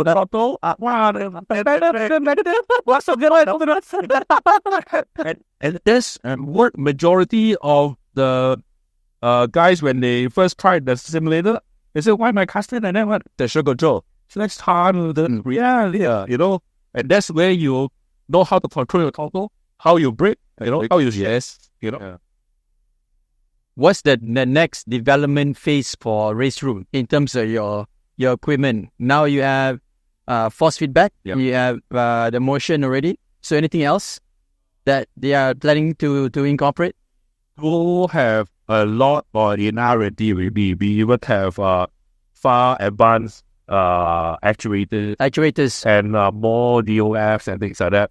But for majority of the time, actually, the system right now is already packed enough, sufficient to handle both of the needs of the market. And if you look carefully, I have 2 pedals instead of 3 pedals. The third pedal is supposed to be a clutch, but most of the time you doesn't really use the clutch, pedal shift and things like that. So for location use, this is really the ideal setup. But we do have other setup as well. Now, if you look at our race room socials, you also see people using our motion simulator as a flight simulator as well. Flight sim. Right. So you take out the pedals at the steering wheel, you replace it with the Rudder. flight. Wow. Rudder and ailerons. So you're expanding more. Correct. So we are also doing flight simulators as well with the motion simulator, with the same actuators and things like that. So actually, because everything is done in-house and designed in-house, and we own the companies of the steering wheel and things like that, so we are able to. One thing caught my eye as I was checking here. It says wireless steering wheel. Correct. What does it mean? So this is actually a button box, right? So this is actually just buttons, right? And this is where you mount your steering onto the direct drive wheelbase. So in the past, before the wireless technology exists, we used USB cable, physical cable, and connect to the PC, which is good, you can still drive it and things like that. But then again, when you turn, the wire goes in between. And especially for public use, most of the time people just look at that. People don't know, donuts. My first location, as I mentioned, was in Macau. We were using the physical cable. Every week, there's 6 cables that is patah, So after that, I changed everything to wireless. And it's really, really good technology. So that's via Bluetooth? Yeah, right. Does it lag? Sure. It doesn't lag. And even with a lot of simulators stacked up together, the signals are pretty reasonable. The only thing is that you need to change the battery, every year, every hour. Oh, is that rechargeable? So rechargeable. It's a special battery.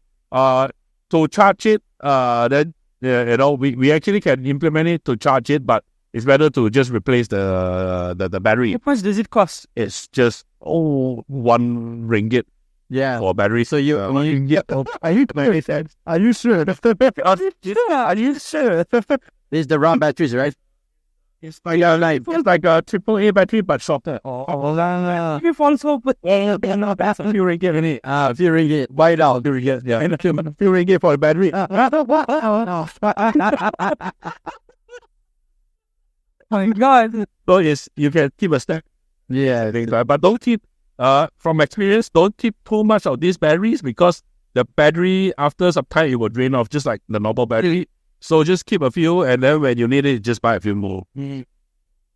How have you worked with SIC so far since incorporating your company? Yeah, SIC, I worked closely with them even before the pandemic when I first started and things like that. So in 2018, SIC engaged me to do a EMCS. We have the Malaysian Championship Series, the real MCS, and then we also have the EMCS, the Esports MCS. That's the year where they did a driver search.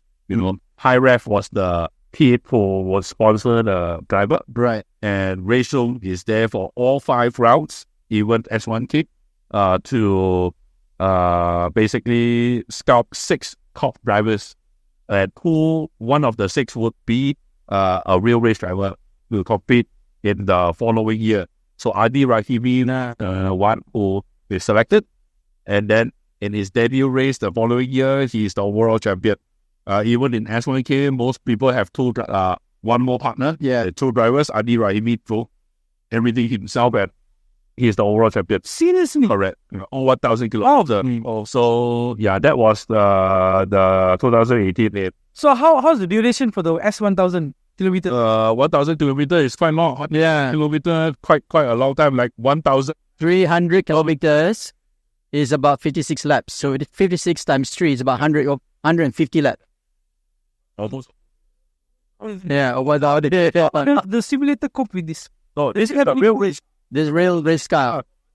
He was selected, in the EMCS. Then the following year, he participated in the MCS, and then S1K is the real S1K. Sepang 1,000 kilometers every year. We SIC engage, host the event, and that is 1,000 kilometers. But I remember you guys did the endurance race as well, right? Yes, we do endurance race for Le Mans Asia as well. How many hours was that? That was 4 hours. 4 hours. 4 hours, and the endurance race every 2 months we do is 2 hours because we do not want to scare off new drivers or new people with interest. So 2 hours is good enough. It's very tiring. Is there any idea of being 24? In Germany, we did 6 hours or 8 hours during the 24 hours race, and I think with 24 hours, I think it will come to a time where it is really tiring. So also have, I think, muscle spasms as well. Spasms and things like that, because I think real race drivers, they train themselves physically, and you have to be able to handle a car. Bro, you just have to put one nasi lemak packet enough already. Yeah, I can prepare something. Do you intend to go into two wheels? There are plans. It's actually not that difficult for us to put a two-wheel into the software. The only thing that would be hard to keep up is the hardware. Because as you can see in the market, for two wheels simulator, I think the best one is Motor Trainer. Motor Trainer, you have to put a physical real bike and then put a sensor. Yeah. And then basically you will have hydraulics and hydraulics. MotoGP last year. Yeah. That is a system that is good. Price similarly, but the fact that you have to put a real bike and the sensors and things like that, and it takes up a lot of real estate. Yes. So I think at least that technology exists, but not everyone will be able to afford. There's no entry level. So it's still not at the entry level price yet. Yeah, it's no entry level price, Like you said, it takes up the space and all that. So when I look at the Esports that the MotoGP does, they are not doing it in a bike. They just do it in a Correct. joystick or your keyboard. Correct. That's it. Correct. So it's actually irrelevant because you're using a steering wheel to control a bike. Correct. So even the joystick. Yeah. That's why they don't use simulator in bikes. Correct. Practice time. Correct. So I am hoping that there will be a company that is actually focuses on two wheels and develop a simulator as such. For race room, there's no plans yet to develop a two-wheel hardware because it's really a different ball game and also takes up a lot of, like, Motor Trainer does it for MotoGP drive. By the time you finish it, the MotoGP finish already. But there are some operators that does a simple bike, I think. Yeah. So They just cool. That's cool. Yeah, last time we did just decided That'll do like the men's TT. hopefully the technology for bike would also get better. For four wheels, it's pretty, I would say, mature right now, and you can actually get it at the entry level price. For motor two wheel, it still have some. There's a bit of a leap to pass and jump. So as a motorsport fan, everyone loves F1, right? Yeah. So what is your opinion of F1 coming back to Malaysia? I think it's expensive, right?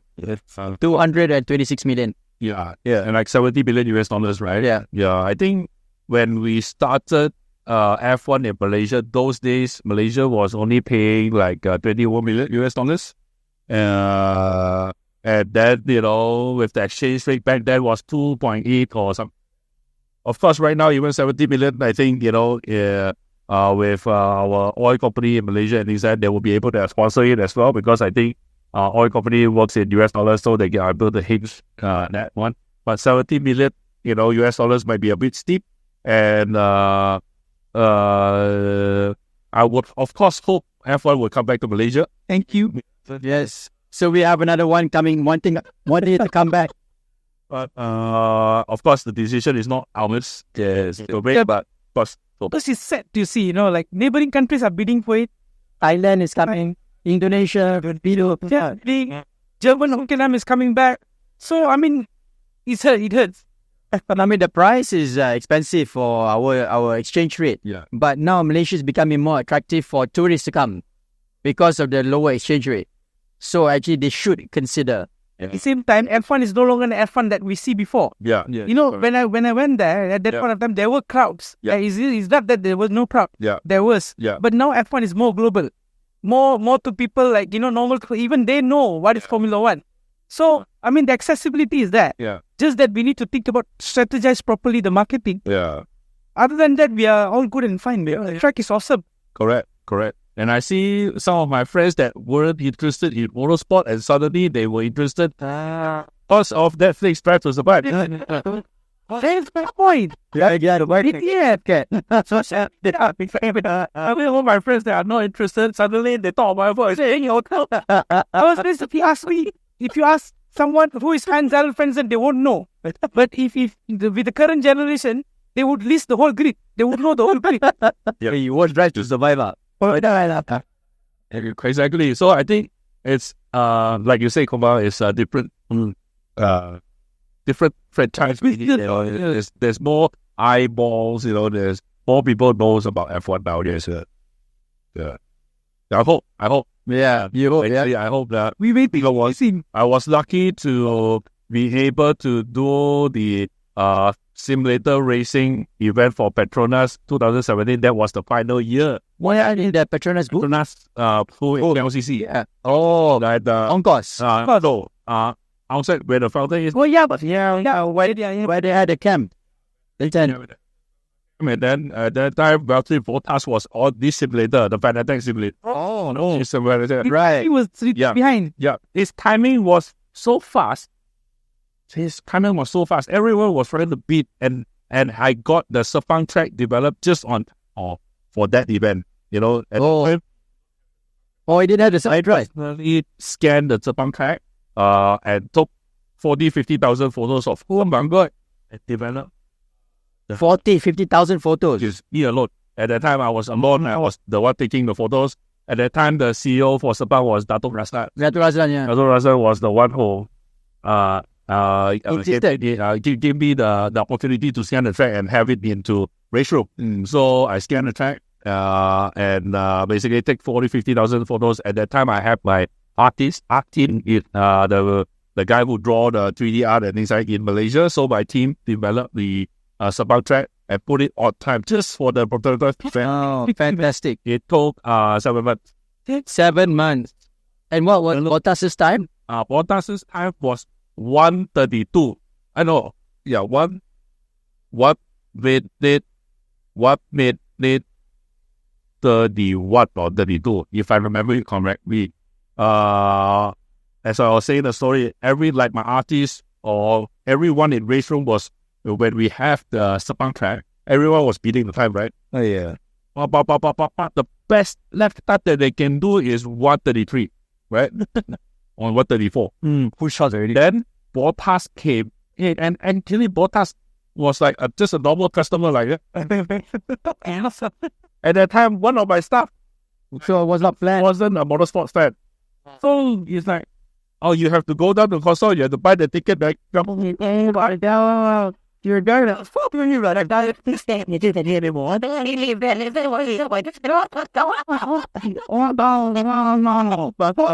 jokes aside, but to be fair, he was a motorsports fan and he was like a part-timer. So luckily, my actual staff, saw Bottas and said, no, he can come in. And I'm like, so bad. Luckily, my other staff ran. The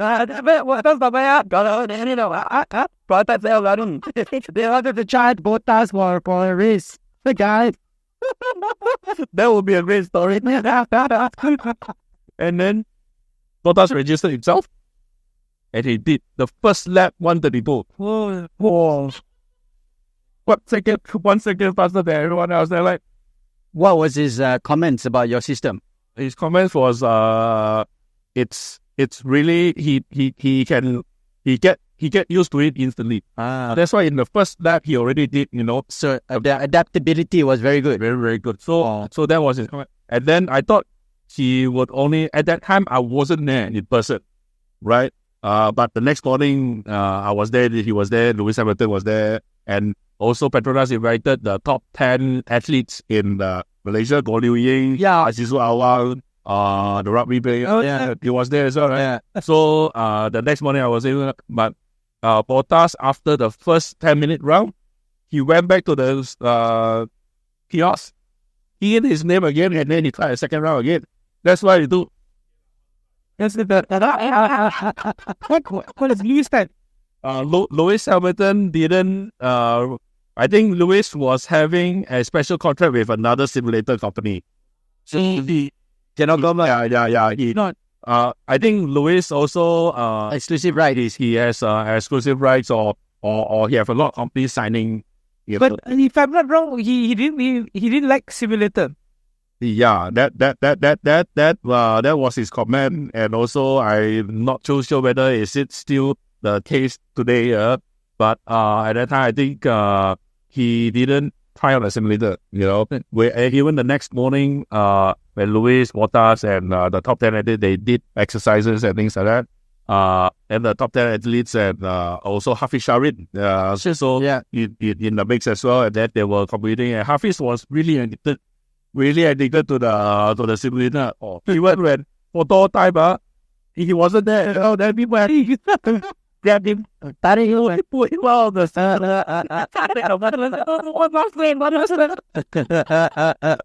Looking at your journey is so fun. It's passionate in what you do. Yeah. I mean, you love what you do, right? Yes. This is something that you have dreamed of, or your anything else that you want to do? Well, to say dream of, I mean, I'm a gamer since when I was young. I am 1984. This year is my 40 year. 40 years. Your series. You're 40 years already. Series. September will be my 4th series. I'm still 3 series right now. I think today. So, as I've been a gamer, because my generation is like we grow up with computer game. Sega, Nintendo. Yes. Yeah. Nintendo 64.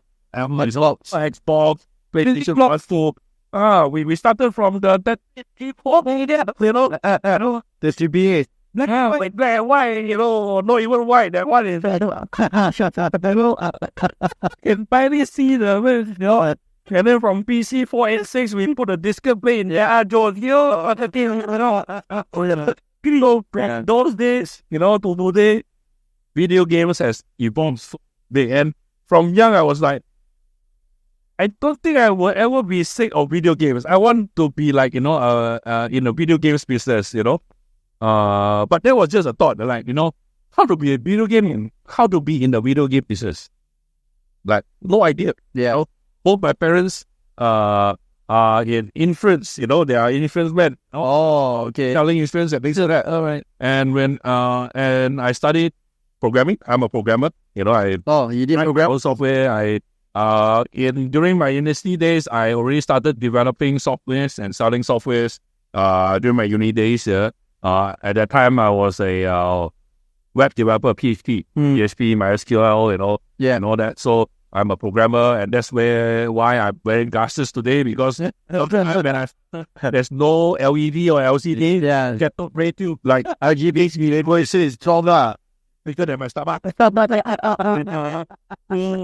I started with there, and those days when we do programming, there's not even a compiler. You have to, if you miss one semicolon, the whole software goes blank. Yes. And you like, well, but you have to go through the 50,000 lines of, and then you found out that you missed out one semicolon. Yeah. You have to redo back your scripts. To rebuild that script. And today is different. So yes, I dream of being in a video game company, but I think things just works in miracle ways, mysterious ways. You know, like I do not know the path. Like even though I'm a programmer, then I didn't study like programming just for video games. Although I bought books to try to do my own game and things like that, right? But it's like very far. It's like it's not even attainable. Like when you think, I want to be there, but how to know? But somehow maybe this seed was planted, and today I'm really. And then I started distributing games on console, and then now I'm really in. Okay. Activision or Electronic Arts? Activision or Electronics Arts? Choose one. Activision. Actually, Activision. Yeah, but when I was young, I played a lot of EA games, Need for Speed. Yes, that's Activision. Yeah, Activision. But my very own brother-in-law used to work for Activision Okay. So he lives in San Francisco. My sister is in San Francisco. So my brother-in-law is also an artist, a 3D artist for Activision last time. Right. Well, yes, I like Activision also because of Call of Duty. And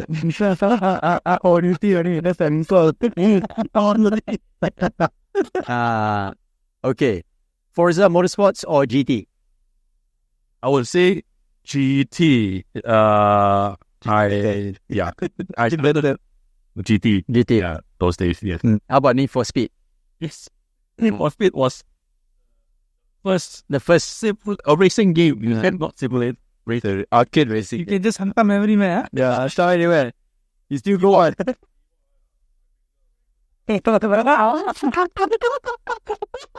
Must still pay the script. Yeah, last time we got things. Yeah. That's why.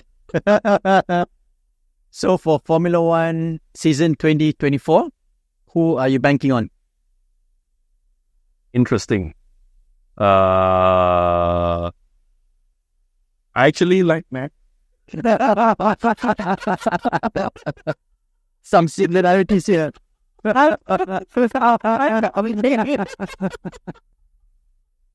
Oh, so they beat. Still a Max fan. Yeah. The people don't see the talent, but just see the domination. You know, the precise drive that he does, even though Perez has the same car, he is not able to match at all. Even his previous teammates, not even able to match him. So that I will give credit to Simulator because that is where he earned his money. Yeah. His side quest. And how he drives, like I saw one interview, I think his teammate was giving the comment because like it's the same car, you know, why Max would be able to, you know, go so much faster and so much accurate.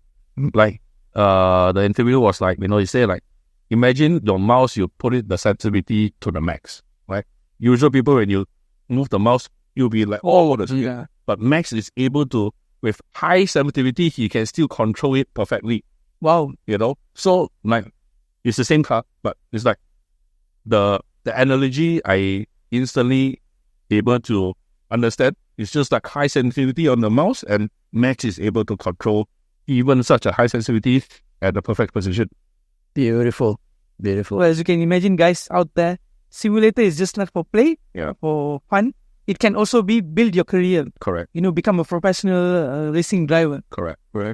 So with that, okay, guys. So thank you very much, Jason, for having us here. Leon as well. We'll catch you next weekend at Sepang for the Pocket GP training session. Okay. And we'll also hopefully Jason can help us out with Leona Chin's interview. Yeah. We'll catch up with you again soon, guys. Yeah. But thank you so much for the day. It was awesome experience. Yeah. I mean, so much beautiful stories. You know how small an industry was Simulator. I mean, so huge nowadays. You know, everybody knows about it. So thank you so much for sharing the insight, Thank you. Leon and Jason. And those out there, Race Room has one of the best simulators out here in Malaysia or maybe Asia. If you want to try, it's cheap. 30 ringgit, 10 minutes, do as much as lap as you want, and then build up your skills to become a better driver, better person. Yes, better person and a better race driver. All right, guys, thank you very much.